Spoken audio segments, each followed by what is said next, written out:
Magandang umaga, tanghali, hapon, gabi sa Earth element na Virgo. Lola baby, yan na. Okay. Lola baby po, nagpapakilala. Sa lampong likes, subscribes, and share. Yan na. Bigyan ko kayo sa mga natitirang araw, linggo, okay, ng buwan ng June, ng tinatawag na timeless reading. Okay? Sa mga Virgo ay pinanganak ng August 23 to September 22. Ano ang inyong energy? Ating kakapain. Okay? Palabasin natin. Yan. Ay, sandali. Yan. Talikod natin, ha? So, ito. Yan, ha? Sandali, atras natin din eh. Yan. Para magkasya. Yan. Ano po ito, ha? General. Yan, ha? Okay. So, ibig sabihin nito, tinatawag na hindi po ito personal. Yan, ha? Okay.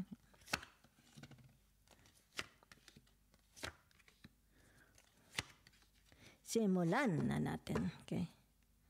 The bottom card is tinatawag na victory. Yan. It's like graduation. Tinatawag na your rewards. You will receive rewards. Okay? Yan. Maaring to in the form of certificate, in the form of money, in the form of love, in the form of appreciation, di ba? In the form of respect, di ba? Maybe in the form of lots of money, abundance. Yan, okay. So, tingnan natin, ha? Tinatawag your energy. Your energy. Yan. So, ibig sabihin nito, yung tinatawag pagpapakahirap mo, di ba? Yan, nagpapakahirap ka. Hindi ka naman pwede magpakahirap ng wala, di ba? Siyempre, nagpapakahirap ka dahil meron kang goals, di ba? Yan. Meron kang misyon, kaya ka nagpapakahirap, di ba? So, ito yung tinatawag issue, di ba? Yan. Nagpapakahirap ka para yung tinatawag, the result is abundance. Para naman tinatawag na ma-enjoy mo naman, di ba? It's like, nagpapakahirap ako para sa aking pensyon. Nagpapakahirap ako para ako magkapira sa bangko. Nagpapakahirap ako, di ba? Para dito someday hindi ako mawalan. Enjoyin ko na lang, di ba? So, yan ha. Okay. Napakaganda naman yan. So, tingnan natin, it's about your mental state. Ano ang naiisip mo? Ay naku sa Maria. Whatever is that, yung tinatawag na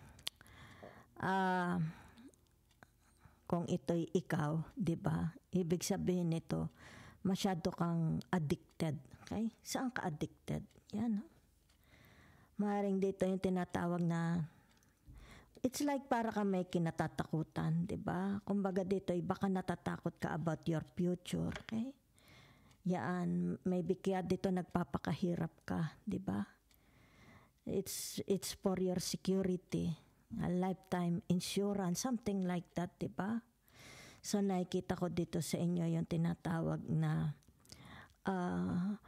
masyado kang addicted. Okay, mahal, sabihin na natin sa pag-aaral, sa pagtatrabaho, di ba? Yan, masyado mong piniporsa ang sarili mo. Okay, don't force yourself. Kailangan mo magpahinga, baka magkasakit ka. Kaya narito ang tinatawag the hangman, okay? Yan, ito ha. Kumbaga dito yung tinatawag, maybe you are always thinking, worried about your future. Di ba? Wag. Yan, Wag mong i-push. Kumbaga dito yung tinatawag, meron din tayong limitasyon. Okay? Wag mong abusuhin ang iyong kalusugan, ang iyong lakas. Baka kasi ibig sabihin nito magkasakit ka. Kaya narito ang the hangman. Okay? Yan, it reminds you, it's like tinatawag, yung pinakikita dito, okay? Yung tinatawag na your negative sides yan, ha? Okay? Okay. So, ibig sabihin nito, yung tinatawag, kaya ka siguro ganito, yan, masyadong kayod, 'di ba? Takot kang, kumbaga dito siguro ayaw mong tumanda na walang pera, 'di ba? Ayaw mong tumanda na yung tinatawag na umaasa ka sa iba, something like that, 'di ba? Yan, no. Kumbaga dito may pinaghahandaan kayo, 'di ba? Yan, no. Dito, ha? Kaya siguro ganito, 'di ba? May pinaghahandaan kayo, it's about your security foundation, 'di ba? So nakikita dito your limitation, 'di ba? Yan. So, ang nakikita ko dito, yung tinatawag na your limitation, yung tinatawag, ano ibinabahagi mo, okay? It's about your service, di ba? Yan. It's like tinatawag na you do everything for others. Ha? Yan. Tinatawag na paano ka, napaka-obedience mo. It seems, ito nakikita ko, it's about your work, di ba? Kasi may relevant dito sa Ten of Wands, di ba? Yan, oh. Diba? It's like, it's about your work. Okay? Ibig sabihin nito, paano mo pinaglilingkuran? Kaya halimbawa, mga clients mo, diba? Ang mga boss mo, ang kasama na rin dito ang family. Diba? So, kumbaga dito, nakikita, maybe you are so much thinking. Okay? About your family, about your security, about your finances, about your health. It's not only your health, it's also their health, di ba? Yan. So, ibig sabihin nito, nakikita dito, slow down, okay? Kasi narito on the devil, slow down, okay? Baka yan is mapunta sa someday, mabaldado ka na lang, di ba? Okay?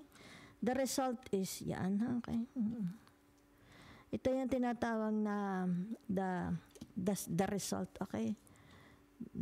Ano ka tawag dan? Cancer, okay? Scorpio and the Pisces, di ba? So, ibig sabihin nito, you need, okay? Maybe, bakit ka dito sobrang trabaho? It's like trabahong kalabaw, di ba? Sapagkat meron kang, sino ito nakasuso sa inyo? Di ba? Yan, no?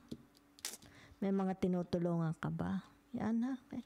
So, ito yung tinatawag kahinaan mo. Di ba? It's like hindi mo matanggihan. Di ba? Kung sino itong mga taong. Kaya, either ito yung family, di ba? Friends.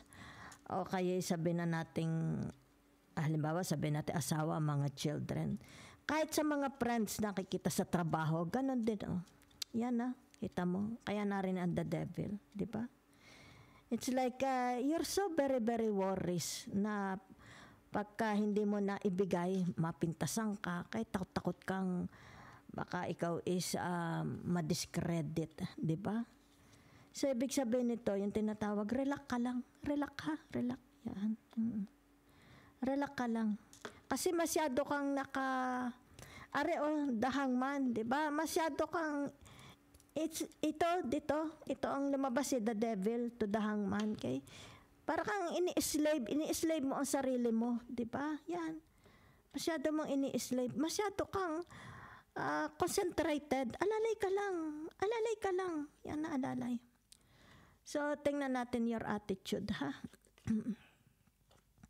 Yan, oh. That's your attitude. Di ba? What about that? Yan. It's like you are giving so much of yourself. Okay? You give too much of yourself to them. Di ba? Yan ang nakikita ko. Yan. It's about, palagi ka nag-aalaala. Okay? Yan. Oh. No. Okay? Slow down. Yan na.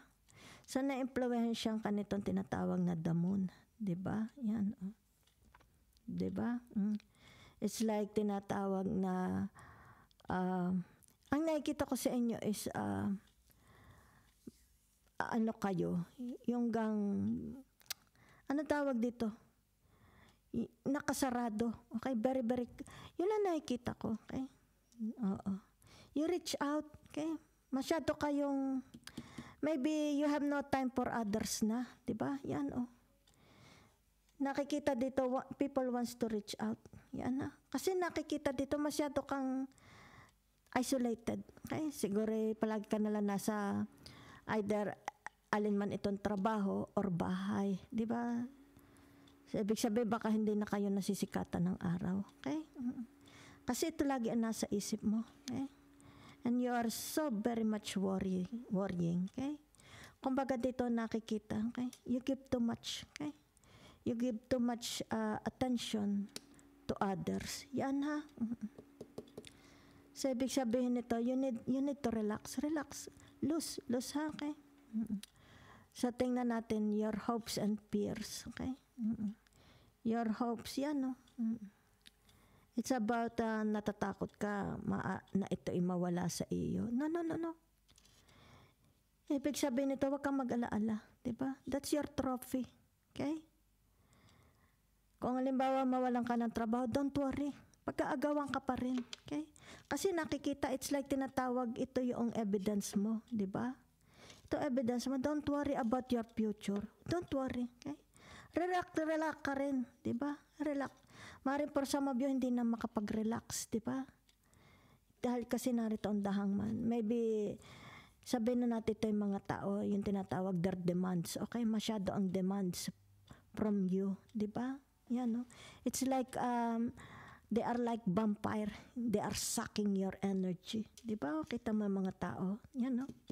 They are sucking your energy. Diba? It's like tinatawag, hindi ka na naubusan ng tinatawag na orders. Diba? Orders from them. Diba? Tinatawag na utos, commands. Diba? Yan, no? So, it's like you are worrying about na baka mawala ito sa iyo. No.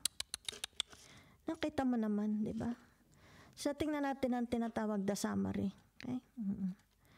Ano itong tinatawag na the summary? Yan. Either tinatawag na ito ay the five of cups. Okay? So, ibig sabihin nito, yung tinatawag na kasi narinig ang dahangman. Okay?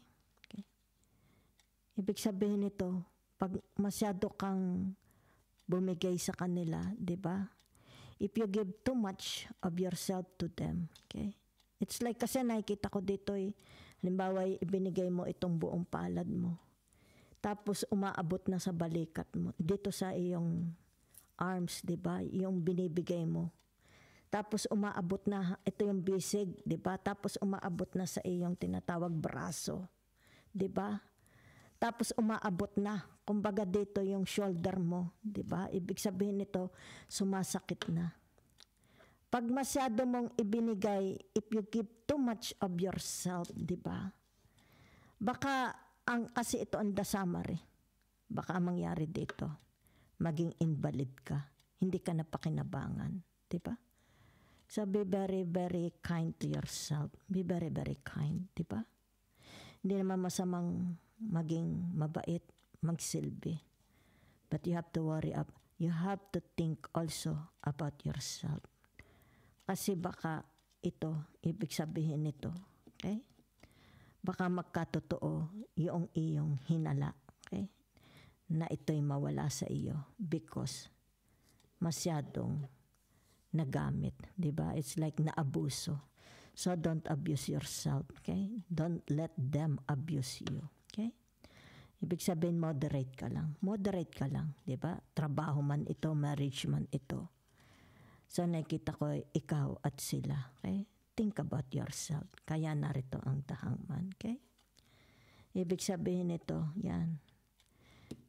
About yourself, okay? Thank you very much. If you want a private reading or personal reading, you can contact Lola Baby sa aking email or WhatsApp.